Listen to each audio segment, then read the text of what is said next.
Ինչ են իզոտոպերը և ինչպես են դրանք օգտագործվում բժշկության մեջ։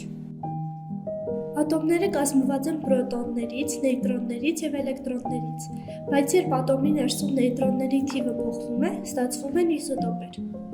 Օրինակ, սովորական ածխածինը ունի 6 նեյտրոն, բայց նա իզոտոպը կարբոն 14-ը ունի 8 նեյտրոն։ Իզոտոպերի դերը բժշկության մեջ։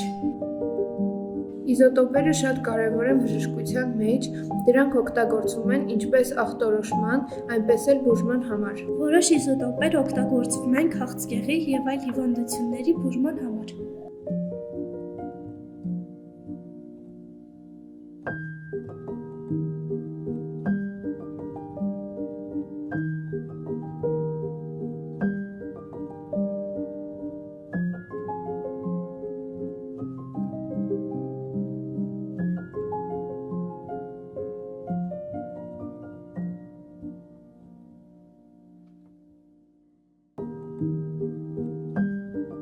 Իզոտոպերը հեղափոխել են բժշկությունը, հնարավորություն տալով ավելի վաղ հայտնաբերել հիվանդությունները և ավելի արդյունավետ բուժել դրանք։